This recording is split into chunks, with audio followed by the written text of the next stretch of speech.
que un tema que con frecuencia se comenta es qué tipo de liderazgo debe tener un país, qué tipo de credenciales, qué tipo de persona debe ser a quien se le dé los destinos de un país y de la vida y prosperidad de sus ciudadanos. Oye, es una responsabilidad enorme, ¿no?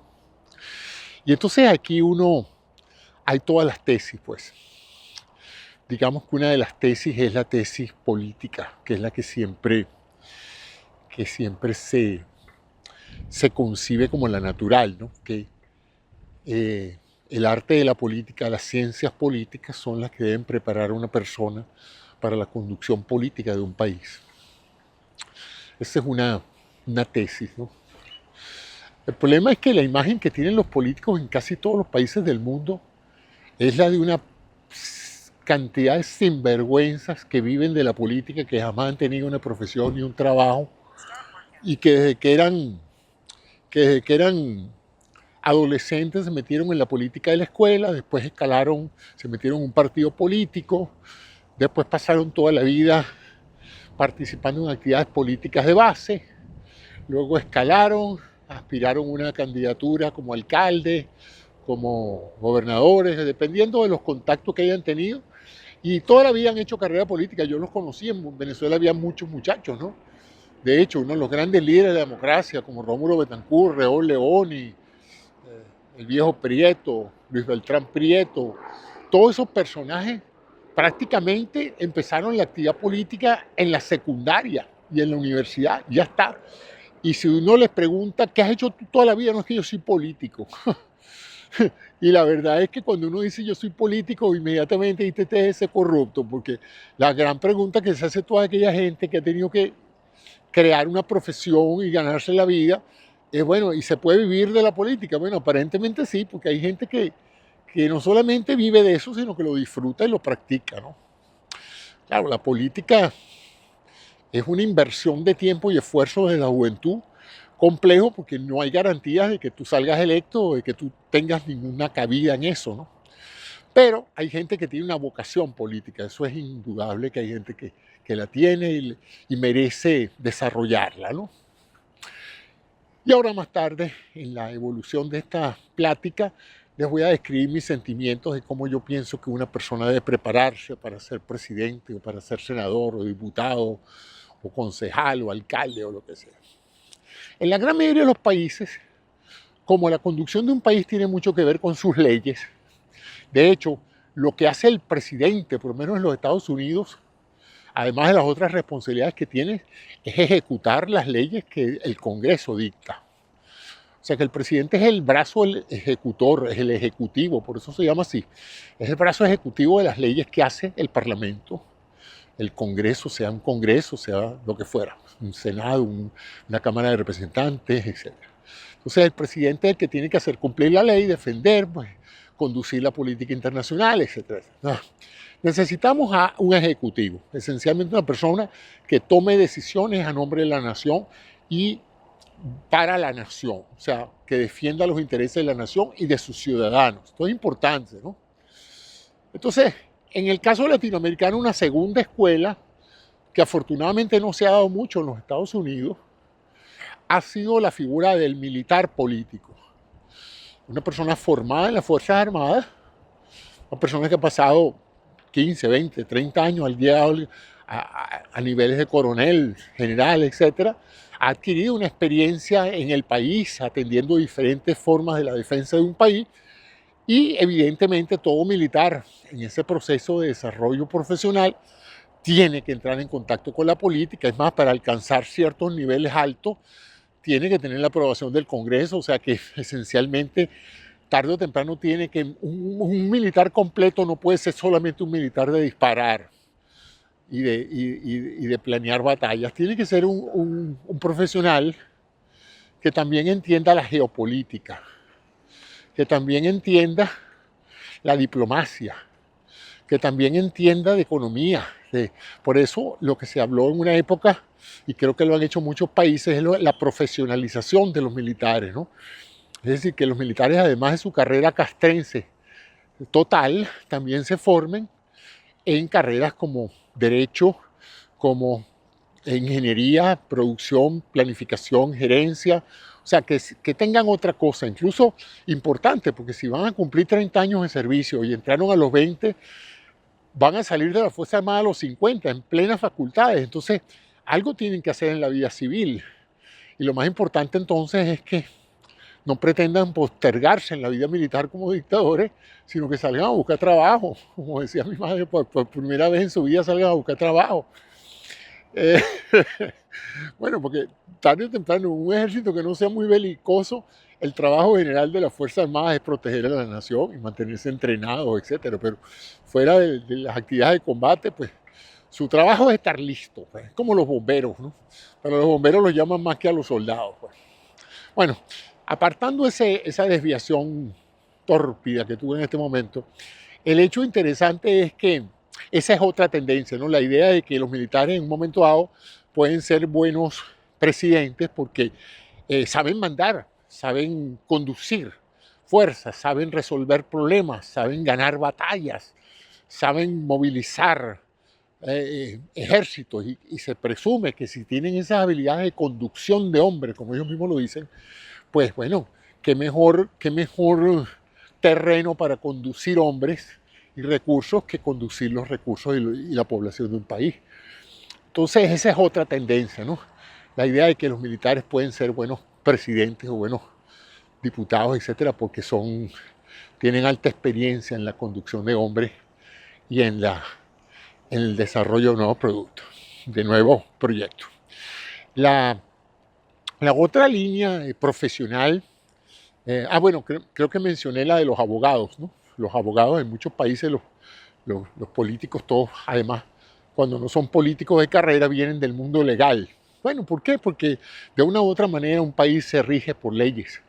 De manera de que la comprensión de las leyes, la comprensión del proceso legislativo, el entendimiento de cómo funcionan los tribunales, es una perfecta cadena de entrenamiento para alguien que quiera ser presidente de un país. Estudias Derecho, estudias Constitución, estudias los poderes del Estado, sabes cómo funciona un Congreso, cómo funciona un Senado, cómo funciona una Corte Suprema, sabes la parte legal de las responsabilidades de una presidencia. O sea que de una u otra manera, de todas las carreras profesionales típicas clásicas, el derecho, la abogacía sería como una excelente plataforma profesional de lanzamiento para conducir los destinos de un país, ¿no? Por eso es que en muchos casos, muchas de las personas con vocación política, lo primero que hacen es adquirir un grado de derecho, en leyes, ¿no? Porque eso los habilita de una manera integral, pues, para ser buenos presidentes.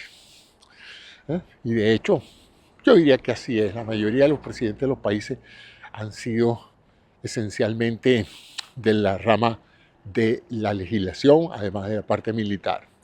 La otra parte que también se frecuenta mucho de comentar de que una persona que tenga esas habilidades debería ser un buen presidente es la parte económica, que una persona sea economista o una persona que tenga experiencia financiera. Porque bueno, vamos a estar claros también, parte de la responsabilidad que tiene un presidente es su presupuesto, es la elaboración y el enriquecimiento del país para la prosperidad de todos. De tal manera que una persona que sepa de economía tiene una gran ventaja a la hora de ser presidente de un país, porque va a entender a los economistas que lo ayuden, va a entender lo que es un banco central, va a entender lo que son la importancia de los presupuestos, va a entender la importancia del comercio, de los aranceles, de una cantidad de elementos que si tú no sabes de eso vas a estar en minusvalía a la hora de conducir un país, porque bueno, vas a tener que depender de gente muy competente que te diga las cosas y tú a lo mejor no vas a saber exactamente si te están metiendo gato por liebre, ¿no? O sea que fíjense que, resumiendo hasta ahora lo que he dicho es, estamos buscando un presidente y el primero que hablamos era un típico político, una persona que conozca el proceso político desde la base. Lo más probable es que ese individuo sea muy capaz de elegirse, más no necesariamente de gobernar, porque para elegirte tú tienes que hacer alianzas, tú tienes que hacer una cantidad de cosas, tienes que acariciar y besar muchos niñitos, tienes que hablar bien, tienes que tener una buena oratoria, o sea que desde un momento, desde el punto de vista de poder elegirse, el político saca ventaja sobre los otros. El segundo que comenté fue la parte militar, que en muchos países pues no se estila, pero en otros países latinoamericanos han sido muchos los militares que se han visto tentados a ocupar la primera magistratura de un país. El problema con los militares, ya lo vamos a ver más adelante, tiene que ver con los mismos problemas que abordan a todos. Lo segundo fue la parte de los abogados, de nuevo, el conocer las leyes, cómo se formulan las leyes, cuáles son las limitaciones del cargo por efectos legales, pues evidentemente eso es favorable para un abogado presidente, ¿no? Y luego hablé también del economista, la persona que maneja el índice económico. Y aquí me falta el último, digamos, yo creo que del perfil de patrones, de gente que podría ocupar con eficiencia el cargo de presidente de un país. Estaríamos hablando entonces del hombre de negocios, del empresario, del hombre que ha agarrado de cero y ha levantado una empresa productiva de bienes o servicios, que ha conducido las inversiones, que ha manejado el personal, que ha sabido reclutar gente talentosa para que lo ayude, que ha sabido captar las esperanzas de sus consumidores y tiene un producto que la gente ama y adora y respeta. Tiene unos empleados que lo quieren y lo respetan y a los cuales les agradece que por esa empresa muy bien manejada ellos tienen un trabajo decente, con protección social, con retiro, con salud, y esos empleados están felices, pues porque reconocen muy bien que el patrón ha sido un hombre justo y responsable, ¿no? Y por otro lado, pues es un hombre que ha aprendido las tremendas dificultades de levantar un negocio propio, pues saber las amenazas, las ventajas en un momento dado, dónde colocar el dinero, dónde hacerlo rendir más, cómo controlar el presupuesto para no gastar mucha plata. O sea, digamos que el empresario, en cierta forma, tiene un mini país que conducir, que es su propia empresa. Y en ese sentido, pues, mucha gente también cae en la tentación a veces de decir, bueno, pero es que yo creo que la persona mejor capacitada para manejar un país tiene que ser un empresario, porque ese es el único que sabe cómo producir riqueza, cómo mantener al personal de la empresa contento. Entonces, bueno, si empezamos a tomar esos paralelismos, podríamos decir que la gente que hace la analogía de que un país es como una gran empresa, con muchos socios que son todos los habitantes del país, podríamos entonces llegar fácilmente a la conclusión de que si tú concibes el país como una gran empresa, con un objetivo claro, que es crear un ambiente saludable para que todos los que participan en esa empresa, le hace a los ciudadanos, vivan tranquilos, trabajen en armonía, se eviten conflictos, se resuelvan problemas de personal entre unos y otros, se actúe con justicia, se le brinde salud al personal. Bueno, eso es lo que han hecho muchos empresarios con sus empresas, pues resuelven problemas, etcétera, mantienen un liderazgo, mantienen también una secuencia de desarrollo que permite planificación a mediano y largo plazo, porque el empresario sabe que él no va a estar ahí 2 años nada más, sino que esa es su empresa, él va a vivir todo su ciclo de vida en esa empresa y va a querer que sus hijos rehereden esa empresa y continúen la gestión del padre. O sea que de forma fantástica, en este caso de la concepción de un país como una empresa, tendríamos la ilusión, y ya van a ver por qué, que un empresario sería el candidato a presidente ideal. Bueno, si ha sido un buen empresario, ¿no? En esto hay que hacer una pequeña anotación, que no estamos hablando de un empresario porque tenga plata, porque hay gente que tiene plata no porque sabe hacer dinero y sabe manejar una empresa, sino porque la heredó o se la regalaron o se apoderó de ella en una forma ilegal o se metió en un chanchullo y se cogió unos reales y ahora le quitó la empresa a otro. O sea, todos esos casos hay que excluirlos, ¿no? Estamos hablando del individuo que viene de la nada, construyó su empresa con mucho trabajo, mucha disciplina y mucha habilidad, se preparó para conducir la empresa y hoy tiene una empresa pues próspera donde ella está su legado, pues, donde la empresa tiene un rol social, produce algo que la sociedad necesita y quiere, pudiendo tener otras opciones, simplemente escogen ese producto porque les parece que ese es el producto que mejor refleja lo que ellos están buscando. O sea, que estamos hablando y hay empresas así. No vayan a creer que todas las empresas son unas manipuladoras y unos vagabundos. Hay empresas muy bien manejadas, muy queridas y muy sólidas y que forman parte del terreno social, cultural de una nación. ¿Sí? Entonces, eso es una realidad. Entonces, bajo ese esquema, el país es una empresa y hay que buscar un buen empresario que la conduzca.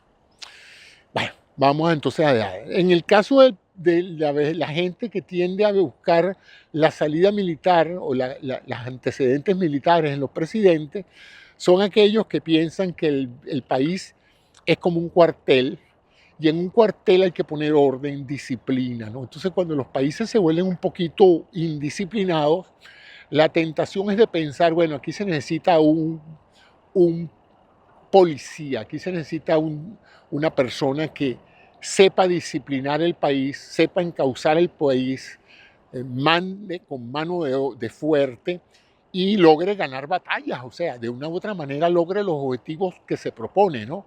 Que se propone el país, me refiero. Entonces, ahí tenemos entonces la otra concepción de un país como una nación, como un cuartel, como un ejército que tiene que ganar batallas. Entonces, bajo esa concepción, el país está constantemente en una guerra con adversarios internos o externos y entonces esa guerra tiene que ganarla alguien bien calificado en el arte de la guerra. Entonces, estos individuos que han pasado la vida entrenándose en todo lo que es la planificación estratégica y táctica, el diseño de acciones militares, la conducción y operación de acciones militares, la compra de recursos militares, el manejo económico del arsenal y de los recursos económicos del ejército, pues esa gente de repente bien dice, bueno, si yo he podido manejar 500.000, 1.000.000 de hombres en yo no sé cuántas divisiones, pues yo creo que yo puedo manejar este país, ¿no? Entonces ahí vamos a ver esa otra avenida, ¿no? La avenida de los que creen que un país se va a mejorar por la escogencia de un militar. Estoy hablando de la escogencia democrática de un militar, no estoy hablando del militar que llega por un golpe de Estado donde puede llegar cualquier canalla que se atreva, ¿no?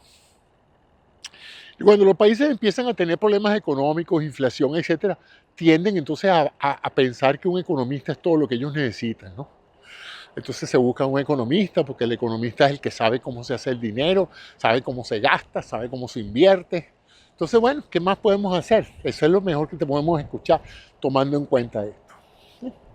Fíjense que nadie considera que el político es el más capaz para resolver los problemas. Usualmente, la única manera en que un político puede hacer un buen gobierno bastante avanzado en la toma de decisiones es que se rodee de gente muy competente, ¿no? Que en economía ponga un ministro economista, que en salud ponga un ministro que sepa de salud, no tiene que ser médico, pero que sepa del sector salud, que en el área militar ponga un buen militar o un buen ministro de la defensa que administre bien los recursos de un ejército, que en la parte legal, en la fiscalía y en todo eso ponga abogados competentes que vigilen que la ley se cumple. Esa es la base de una buena gestión presidencial. A veces no es tanto los atributos del jefe como los atributos del equipo del jefe, ¿no? Es más, a veces cuando el jefe es muy bueno y muy competente, prácticamente el 70% de los problemas se solucionan a niveles ministeriales y los ministros reportan al jefe pues que todo está bien, al presidente, todo está bien, señor presidente, no se preocupe, yo me encargo de eso, ¿no? Que es lo lógico, pues, porque lo lógico no puede ser que el presidente esté ocupando de todo. Pero ayuda a que el presidente tenga un conocimiento mínimo de lo que está haciendo para eso. Ahora, el problema siempre es la toma de decisiones y la manera en que las personas abordan las responsabilidades de un cargo. Y ahí me voy a la parte de reclutamiento, ¿no? Mucho de lo que importa a cualquier empleador a la hora de reclutar talento es que ellos tienen que buscar una persona idónea para lo que ellos desean que haga, pero el mejor elemento para saber si esa persona tiene chance de rendir en esa posición es viendo lo que ha hecho anteriormente, lo que ha estudiado y lo que ha hecho, pues. Porque lo que ha hecho es un gran predictor de cómo lo va a hacer. Por ejemplo, si una persona toda la vida ha pasado obedeciendo órdenes y ha podido escalar altas posiciones porque es una persona muy responsable y obediente, eventualmente si tú quieres un cargo donde la gente sea muy obediente, esa es la persona idónea, pues porque tú sabes que es una persona acostumbrada a escuchar las órdenes y a cumplirlas sin chistar. Sin embargo, si la posición requiere cierto tipo de capacidad creativa, imaginación o la capacidad de no esperar que se le dé una orden, sino de que él mismo establezca o ella misma establezca qué es lo que se debe hacer y lo haga sin tener que estar esperando que se lo digan, pues la primera persona que lo que ha pasado en la vida es obedeciendo órdenes no va a rendir muy bien porque, bueno, ante cualquier situación va a estar esperando que le digan qué hacer. ¿Por qué? Porque no ha estado nunca en la confianza propia de decidir qué hacer. Siempre anda, tú sabes, titubeando, bueno, ¿y entonces qué hago? Bueno, no sé, yo te empleé aquí precisamente para que fueras tú la que no solamente supiera qué hacer, sino lo fueras y lo hicieras. Si tú vas a estar preguntándome todo lo que vas a hacer y a buscar aprobación, pues entonces más no voy a poder confiar en tu capacidad ejecutiva, ¿no? En que tú vas a ejecutar. Eso es lo que es un ejecutivo. El ejecutivo ejecuta. Si tú no sabes ejecutar o no tienes una trayectoria de ejecutor, pues bueno, como no te vas a sentir nunca en capacidad de hacerlo, ¿no? Entonces, ¿qué es lo que nosotros podemos esperar, por ejemplo, de un político en la presidencia? Bueno, ¿qué es lo que ha hecho un político en toda su vida? Negociar, pactar, buscar alianzas, identificar competidores, engañar, persuadir. Digo engañar porque vamos a estar claros, en el mundo de la política, si tú dices la verdad, no tienes futuro político. Tú tienes que ser un diplomático en esencia, ¿no? Mantener cierta coherencia, pero no necesariamente. Hay políticos que han escalado grandes posiciones precisamente diciendo hoy una cosa y mañana otra, sin la menor vergüenza, ¿no? O sea que esa idea de un político consistente con sus valores, como decían antes, hay políticos actuales y ustedes lo ven todos los días salir en televisión a decir todo lo contrario de lo que dijeron hace un año. ¿No? Y sin embargo, pues no gozan del desprestigio que deberían gozar y aún así incluso son favorecidos por muchos líderes porque a ellos les interesa a esa gente que va en la dirección en que va el viento sin criterio propio, ¿no? O sea que esa es la parte que ha llevado a los políticos, ¿no? Por otro lado, los políticos son inescrupulosos. Acuérdense que la mayoría de los políticos tienen un norte profesional. ¿Cuál es el norte profesional de un político? El poder.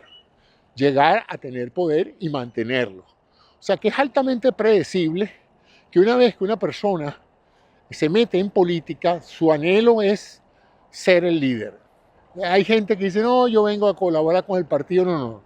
En la realidad, quien se mete en ese mundo, se mete para ganar, para ganarle a los demás, incluso a los compañeros con los cuales ha compartido toda su vida. A la hora de unas elecciones primarias, él hace lo que sea por vencer a sus compañeros de toda la vida, ¿no? O sea que no estamos hablando de que eso es un deporte para pequeños, ¿no? Es un poco eso así como los deportistas, pues, como los deportistas individuales, no los equipos. Los equipos hay que ganar porque tiene que el equipo ganar, pero en los deportes individuales, si tú tienes 7 nadadores, todos quieren competir, todos quieren ganarle a tus compañeros, nadie quiere ceder para que otro gane, ¿no? Eso no se ve, pues esa no es la idea de la competencia individual. La competencia individual es yo primero y yo segundo. Y segundo después, esperando que el primero lo descalifiquen. Bueno, entonces eso es lo que pasa con la política, pues que el político entra al sistema político con la intención de gobernar. Y si no es un político democrático, entonces tenemos el problema de gobernar permanentemente, es decir, el disfrute del poder, porque el problema del poder en muchos países no solamente es la gran satisfacción de tener el poder de hacer cosas bien hechas o mal hechas, pero el poder, eso, es decir, yo aquí hago lo que quiero hacer. Ese no sería tanto eso. El problema es que el poder seduce porque tiene una cantidad enorme de beneficios. O sea, cuando una persona es presidente de un país, tiene una cantidad de privilegios que van desde la casa donde vive, el carro en que lo llevan, la seguridad que tiene, la salud que tiene, las oportunidades de negocio que tiene. O sea, el poder seduce no solamente porque a la gente le gusta tener poder, sino porque es que tiene muchas ventajas prácticas. De hecho, claro que sí, pues una persona que tiene todo eso que rodea a un presidente en casi todos los países, en unos más, en unos menos. Cónchale, yo no me quiero ir de este cargo, ¿no? Esta casa está muy cómoda, me encanta tener escolta, me encanta que me vigilen, me encanta que me hagan 4 chequeos de salud al año, me encanta que me alimenten bien, que me hagan ejercicio, o sea, todo, pues. Me encanta que me jalen bolas, que me adulen, me encanta eso, ¿no? Y entonces, además de eso, toda persona que tiene esas posiciones de poder está rodeada de una cantidad de adulantes y de gente que te hacen sentir muy bien. Todo lo que tú dices parece magnífico, nadie te critica, nadie te dice nada, ¿eh? Y mucha gente te teme, ¿no? Y eso también es una gran seducción para muchos. Hay gente que le encanta ser la persona a quien todo el mundo le teme, ¿no? Entonces ese es el problema que yo veo con el proceso político, pues. Que la gente que se ha fraguado en ese proceso político no conoce otra cosa que la política. Ellos nunca han manejado una empresa, ellos nunca han trabajado en un bufete o han tenido que ganar un caso legal, nunca han tenido que manejar las finanzas de una empresa o procesos económicos o han tenido que dar clase. Nunca han manejado un cuartel, nunca han manejado tropas, nunca han manejado disciplina, no saben la eficiencia que necesita tener una fuerza armada para lograr su objetivo.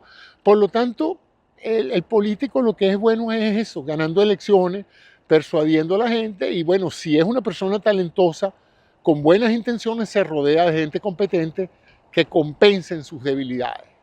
Lamentablemente muchos no lo hacen porque usualmente esas personas competentes también son muy inteligentes.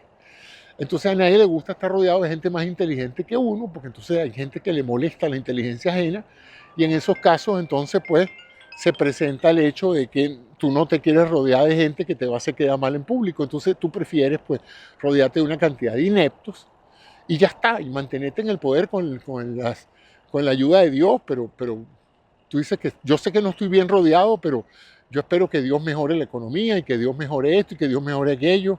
Y si vamos a un combate, pues yo no tengo buenos generales, pero yo espero que Dios ayude a los soldados. O sea, básicamente son individuos que llegan a la conducción del poder con las esperanzas de gobernar con mediocres, pero prefieren eso a tener que rodearse de gente competente que les haga o les recuerde constantemente las limitaciones que ellos tienen. Vamos entonces a la parte militar, cónchale, la parte militar es bien peculiar. La parte militar crea un grave problema para manejar un país.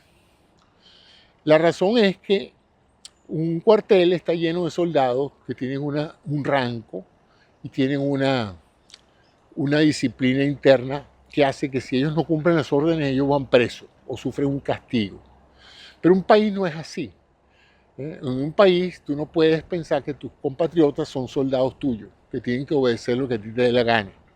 Tú tienes que empezar por primera vez, si has salido de un cuartel para un puesto público, es reconocer que no todo va a salir como tú quieres, que tú vas a tener que lidiar con personas que no es que estén por encima de ti o por debajo de ti, simplemente piensan diferente y vas a tener que tragar grueso porque aunque tú sepas lo que quieres hacer, no lo vas a poder hacer porque ellos no van a obedecerte. Y lo peor, no solamente que no te van a obedecer, sino que no puedes llamar a un sargento y decirle, usted me mete preso a este señor por desobediente, porque simplemente lo más que creo que puedas hacer será quitarlo del cargo, pero más allá de allí no vas a poder hacer mucho. Entonces la gente que se sale de un cuartel para la política pasa mucho trabajo, muchísimo, porque no se adaptan a la vida civil por ese problema, pues, porque ellos han sido eficientes en una organización jerárquica, disciplinada, donde lo que ellos dicen es lo que se hace y ellos hacen lo que se les dice. Y todo funciona predictivamente. En cambio, en la vida civil no es así. Y por eso es que ellos no funcionan bien. No solamente no funcionan bien en política, no funcionan bien tampoco en la empresa privada. En muchos países se ha favorecido la contratación de militares en retiro, es decir, militares que salen de un cuartel, que han tenido éxitos en batalla, que han tenido desempeños enormes conduciendo personal, dinero, hombres, tecnología, etc. Y uno dice, bueno, yo me traigo a ese señor para mi empresa, no. Bueno, y si hace por mi empresa lo que hizo en la batalla de tal cosa, ese señor me va a triplicar las ganancias de la empresa. Bueno, te lo trae, lo nombra gerente de operaciones, gerente general, lo que sea, un cargo ahí importante, y de repente te das cuenta de que el hombre en menos de 6 meses tiene la mitad de la compañía en contra de él. Y la pregunta es, ¿y entonces qué pasó? Bueno, exactamente. Él pensó que él no estaba entrando en una compañía, sino en un cuartel. Llegó dando órdenes, llegó sancionando gente, llegó estricto a la disciplina, llegó estricto a una cantidad de cosas. Así quería manejar el sindicato, así quería manejar la parte técnica, así quería manejar la consultoría jurídica. Y por supuesto, ya lo que ha hecho en poco tiempo es cultivar una serie de enemigos dentro de la empresa que lo consideran un dictador suelo, ¿no? Y que están mal con usted que lo empleó, porque usted lo empleó para que fuera muy eficiente, pero el concepto de eficiencia es que todo el mundo esté bien vestido y a la hora en su puesto de trabajo, y no entiende, por ejemplo, que en esta compañía la gente viene a trabajar en sandalia y en chore, pero son gente muy inteligente y nosotros aceptamos que la productividad vale más que la apariencia personal del candidato, entonces no funciona la cosa, ¿no? Eso ha pasado, hay antecedentes enormes. Eso no significa que yo estoy generalizando a decir que ningún oficial puede servir como un buen gerente. Hay algunos que han hecho extraordinarias contribuciones a la gerencia en muchos países, pero no es lo habitual. Ellos mismos no se sienten cómodos trabajando en un ambiente que no es jerárquico y disciplinado como los cuarteles donde trabajaban antes, ¿no? Y eso es un problema, pues, para todos. No saben lidiar con eso, ¿no? Es más, a veces no saben lidiar con los problemas familiares. Yo he oído muchas historias de gente, de hijos de oficiales y esposas de oficiales que comentan eso. Bueno, el grave problema que yo tengo con mi esposo o con mi papá es que mi papá no cree que somos sus hijos, sino que somos unos soldados que tenemos que estar firmes y atención, marchen todo el tiempo, ¿no? Me viene a la mente esa famosa escena de la novicia rebelde del Sound of Music, donde el coronel Von Trapp manejaba esa familia con rigor militar, ¿no? Y en eso viene la novicia rebelde pues a cambiar todo el tono de las cosas y a señalarle a él que sus hijos no eran soldados, pues que sus hijos tenían que ser vistos y tratados de otra manera. Eso es un antecedente histórico fílmico, pero bueno, de alguna manera ilustra el punto que quiero ilustrar, ¿no? Vamos después a los economistas. Bueno, los economistas son otra serie de personajes muy interesantes que yo he visto.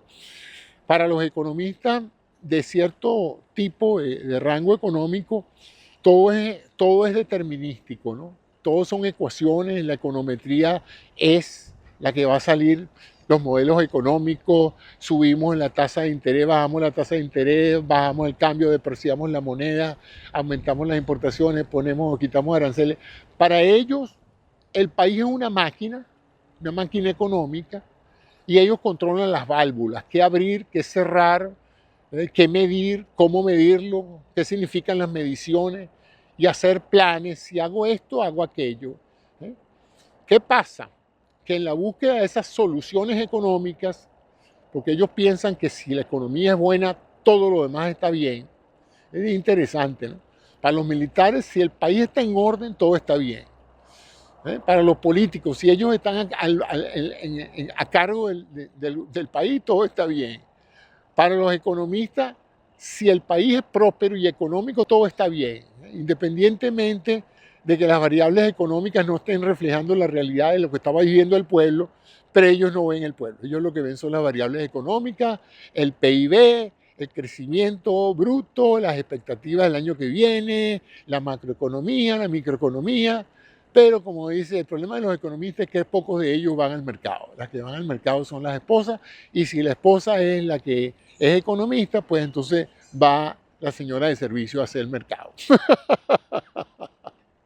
Que me disculpen mis amigas economistas, pero ese fue un chiste que una vez escuché de eso, que las mujeres economistas en muchos países no van al mercado. Entonces, dicho por las mismas mujeres, por cierto, porque la persona que me echó el chiste es una mujer que dice, el problema que yo veo con todas estas mujeres economistas es que pareciera que nunca han ido a un supermercado a comprar nada, porque ellas hablan con una propiedad espectacular de cómo va la economía, pero yo sé que ellas no han visto cómo han crecido los precios en los últimos meses, a pesar de lo que diga el índice de precios, ¿no? Bueno, Lo cierto de todo esto es que cada uno ve las cosas como le gusta verlas, ¿no? Fíjense que en todo esto no he introducido el elemento si es de derecha o si es de izquierda, si tiende a favorecer al pueblo en general o si tiende a favorecer a las élites, que ya eso es harina de otro costal. Vamos a decir que todas las consideraciones que he hecho son fundamentalmente para un presidente neutro, que sea político, que sea economista, que sea abogado. Para el abogado todo se soluciona con leyes. Para el abogado, la conducción de un país es la elaboración de leyes efectivas y el cumplimiento de la ley. Si el país tiene buenas leyes y las leyes se cumplen, todo funciona bien. Craso error también, ¿no? Hay países donde las leyes se cumplían muy bien y todo funcionaba muy bien y teníamos la Alemania nazi. O sea, que vamos a estar claros de que el imperio de la ley y la utilización de la ley como herramienta de gerencia pública no necesariamente da buenos resultados siempre, bueno, porque las leyes se hacen para cada sistema, pues. Cada sistema hace sus propias leyes y a veces esas leyes son precisamente el problema, ¿no? Bueno, siguiendo con esto entonces, que ya hablé de los militares, hablé de los economistas. Como dije, el problema de los economistas es ese, ¿no? Fíjense que tenemos un caso venezolano muy típico y porque en Venezuela se ha presentado casi todos esos escenarios que les he dicho. Lo único que no hemos tenido en Venezuela nunca ha sido un presidente empresario. Un presidente empresario, uno que viene de la empresa, ¿no? Por ahí se habló mucho de Lorenzo Mendoza, del Grupo Polar, como un presidente. Bueno, de nuevo, yo pienso que Empresa Polar es un modelo de empresa moderna, eficiente. Conozco gente que trabaja ahí, está feliz en esa empresa.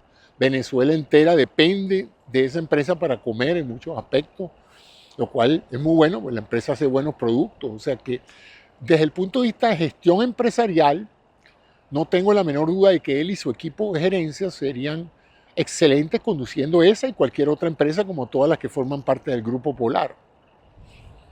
La pregunta es si estaría en capacidad de manejar a Venezuela como maneja el Grupo Polar, porque él tiene una ventaja enorme que no tendría como presidente. La empresa es de él y de su familia, pero el país no es de él y de su familia. Él en esa empresa técnicamente hace lo que considera que debe hacer, para no decir que hace lo que le da la gana, pero técnicamente hace lo que cree que debe hacer. En Venezuela no puede hacer eso, o en cualquier otro país no podría hacer eso, porque él tendría que conciliar diferentes intereses dentro del país que harían bastante difícil. Es como que si él, empresa Polar, dijera, yo voy a lanzar este producto, y el departamento de mercadeo le dijera, no, usted no va a lanzar ese producto. ¿Por qué? Bueno, pues no nos da la gana, pues, porque usted no nos ha convencido que ese producto va a dar dinero. No, pero es que eso es lo que hay que hacer. Bueno, no sé, pero vamos a decidirlo en la Junta Directiva del Congreso, pero vamos, yo tengo los votos para que no le aprueben su programa de mercadeo de una nueva mantequilla. Bueno, no sé, yo creo que Lorenzo Mendoza le daría un ataque, una crisis de convulsiones si alguien dentro de la empresa le dice que no va a hacer eso por esto, por aquello, ¿no? En política hay que tragar grueso y asimilar que un país es una compleja con mosaico, un caleidoscopio de intereses, casi todos contradictorios. Si uno se beneficia, el otro se perjudica.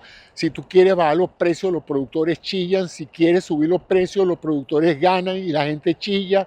O sea, de otra palabra, tienes que ser un mago del análisis situacional y del análisis integral de los problemas para abordarlos, ¿no? Y aún así las cosas te van a salir mal y lo peor es que te van a echar toda la culpa incluso por cosas que no están bajo tu control, ¿no? Viene una pandemia y todo el mundo se muere y no hay vacunas y tal, y la culpa es tuya, va a ser tuya, pues eso. Y en otras partes tú te puedes excusar tú mismo. En política, pues la gente es sumamente dura y cruel con los políticos también. En la guerra política se atacan las familias, se ataca el prestigio. Yo no creo que dentro de Empresas Polar uno pueda agarrar y empezar a hablar mal de Lorenzo Mendoza porque no te guste la manera en que estás gerenciando eso. O sea, eso es inconcebible dentro de una empresa familiar o personal o incluso dentro de una empresa con una gerencia profesional no familiar.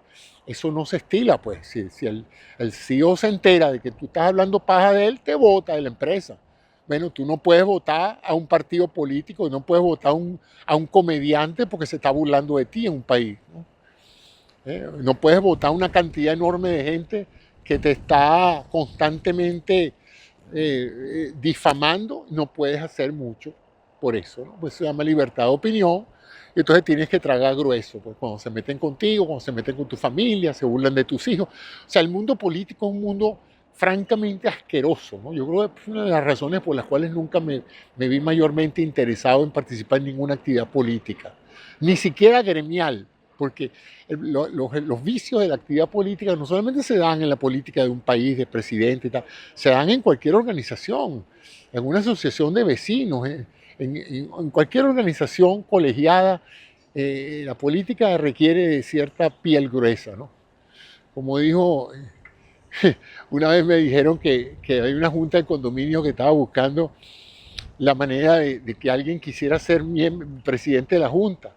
Y bueno, ¿y por qué ningún vecino quiere serlo? Bueno, porque apenas un vecino asume la posición de presidente de la junta de condominio, ya empieza todo el mundo a acusarlo de que se está robando el dinero, de que tiene unos negocios con la compañía de limpieza, etcétera, etcétera. Entonces dice, nadie quiere echarse esa broma de asumir una responsabilidad administrativa cuando las consecuencias van a ser que todos los vecinos la van a agarrar contigo.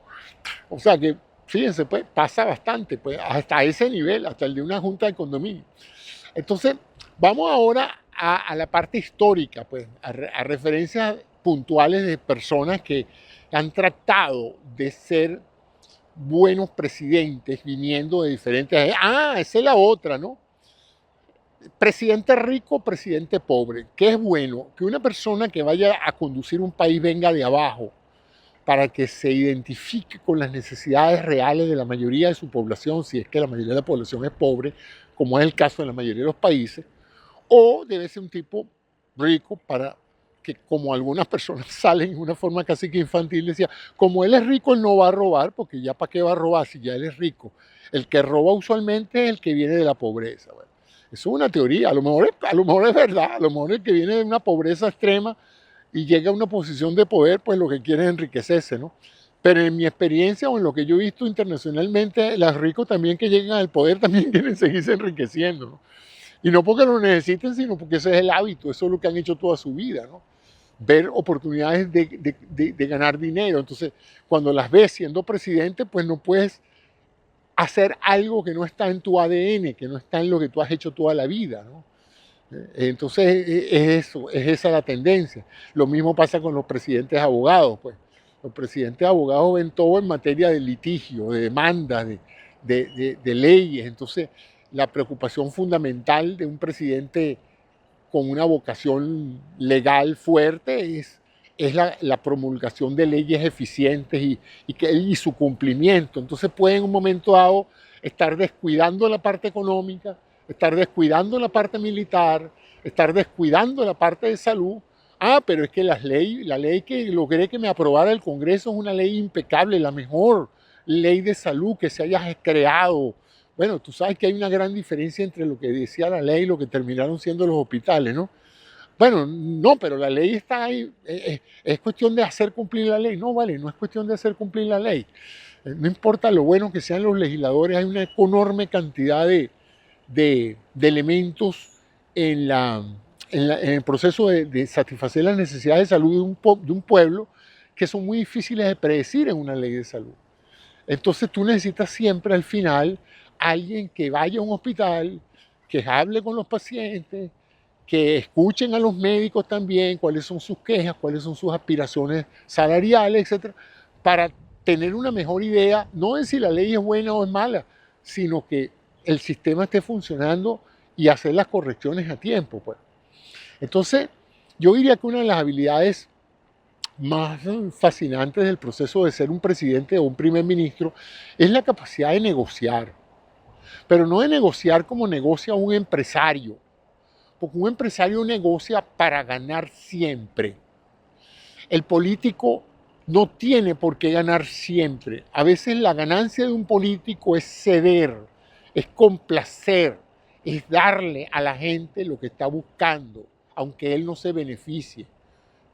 Entonces, esa es la situación que a veces la gente piensa, bueno, no, traemos un buen economista aquí y va a hacer un buen trabajo. Es posible, claro, no estoy diciendo que los economistas, ninguna de estas profesiones está incapacitada genéticamente para ser un buen presidente.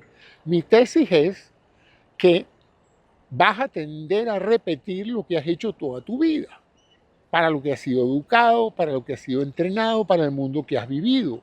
Por eso es muy difícil pedirle a un comandante, a un general que ha pasado 30 años conduciendo hombres bajo un régimen militar, que sea un buen político y un buen presidente.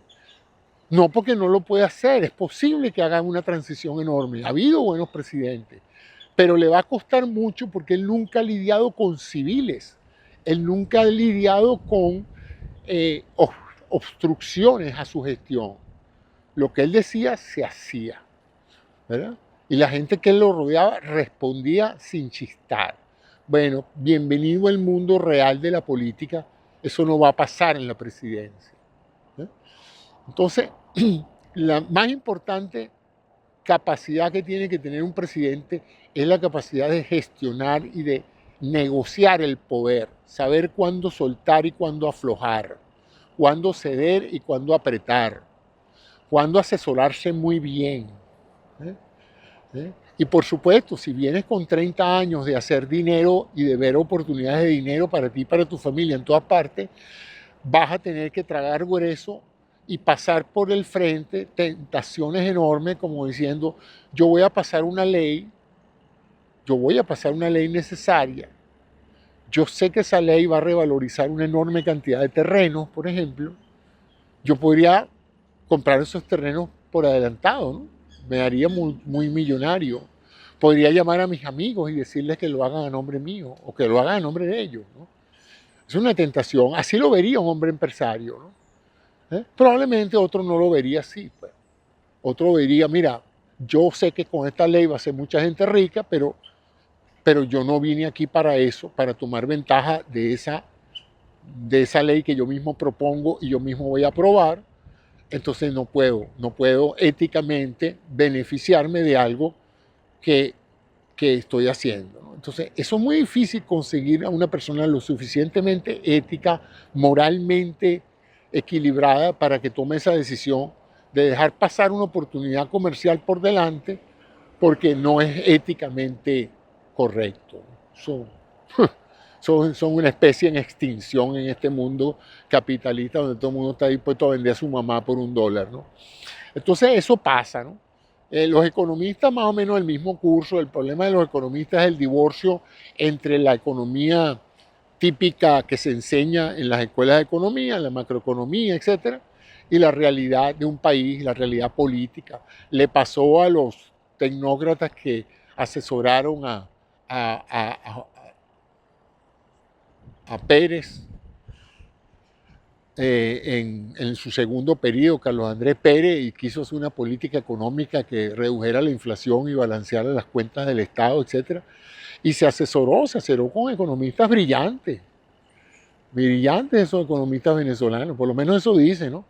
Pero no tan brillantes que no pudieron palpar que las ecuaciones econométricas que ellos habían trazado para mejorar la calidad de vida del venezolano iban a causar un efecto inmediato de desestabilización que terminó creando el famoso Caracazo, ¿no? Un estallido social brutal en Caracas que independientemente de que haya sido organizado o disparado o estimulado por tendencias de extrema izquierda, hay una realidad, pues.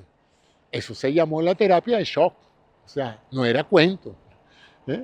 El impacto era un proyecto del Fondo Monetario Internacional, hasta donde yo sé, no sé, que me corrijan ellos si me están escuchando, pero esas terapias de shock habían tenido consecuencias devastadoras en todos los países donde se habían aplicado. O sea, que ellos tenían que saber que eso tenían que meterlo con vaselina, porque si lo metían sin lubricación, eso iba a ser sumamente rechazado.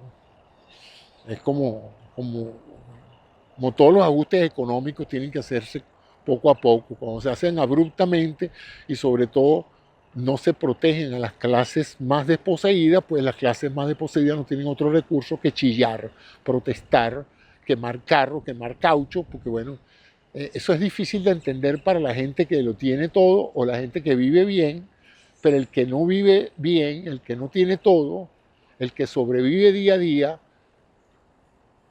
siente una profunda rabia, un profundo rechazo a situaciones que lo ponen en condiciones muy lamentables y eso hace que reaccionen de esa manera. Solamente habría que estar en ese nivel de pobreza para uno entender si vas a reaccionar con violencia o no. La sociología y la historia demuestran que sí, pues, que toda persona normal, aún viniendo de más nivel, cuando es sometido a semejante agresión, pues reaccionan agrediendo. Es una ecuación, agresión genera agresión.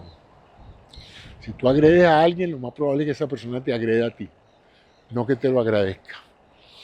Entonces, esa es la parte. Entonces tú me dices, ustedes me dirán a decir, porque ya vamos casi a la hora, bueno, José, ¿y entonces quién debe ser un político?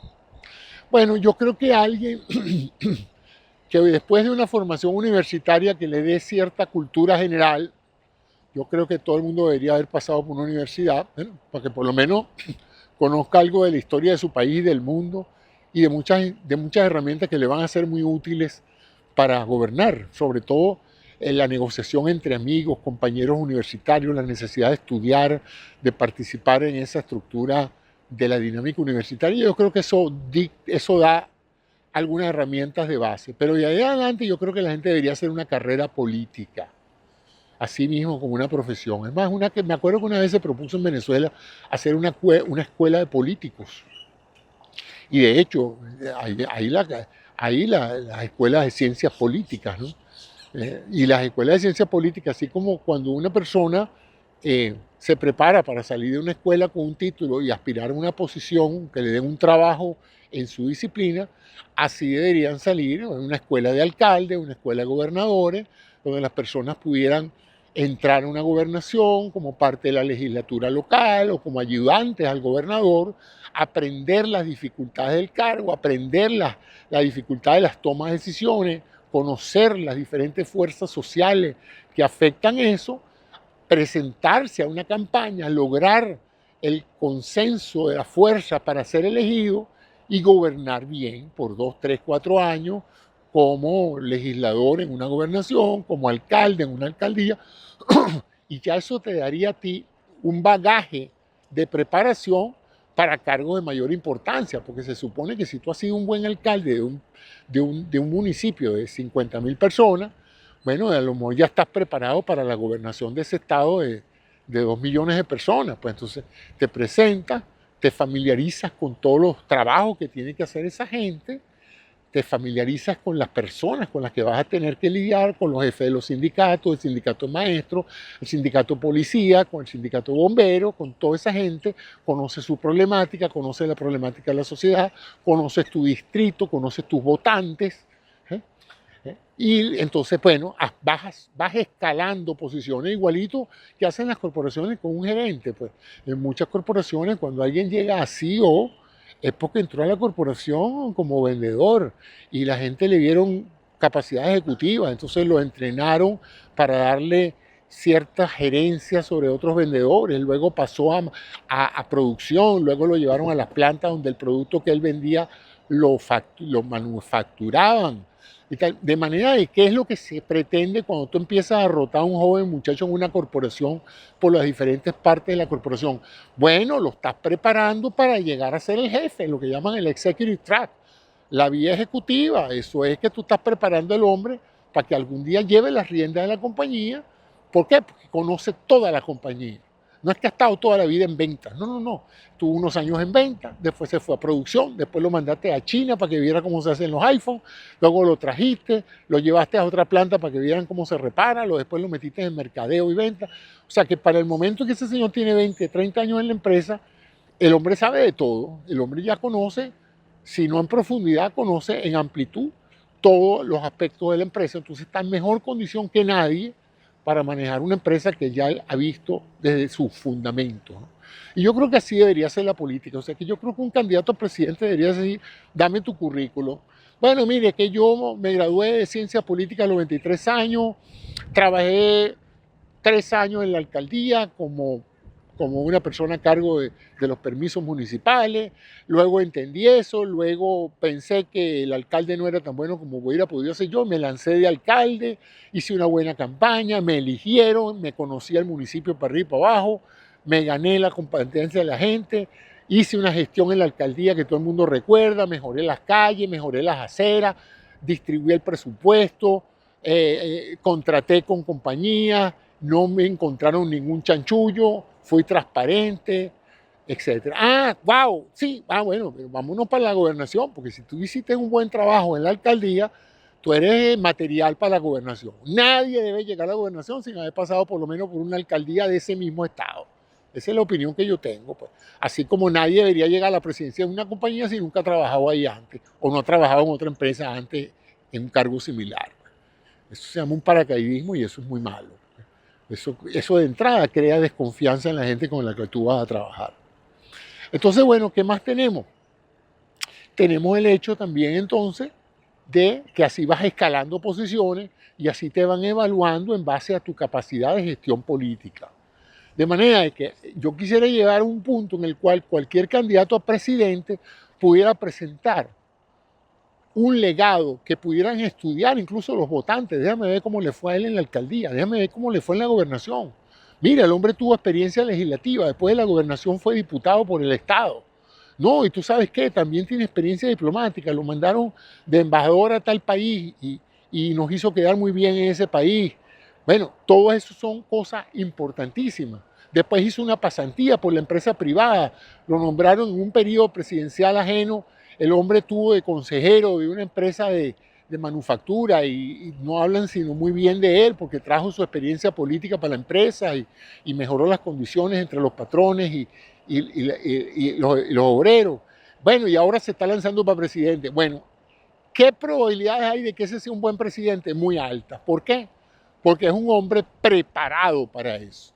¿Qué es lo que no podemos hacer en el futuro? Y que aprendan la lección. Saca a un militar de un cuartel porque ha hecho un golpe o porque ha ganado una batalla y ponerlo en una presidencia.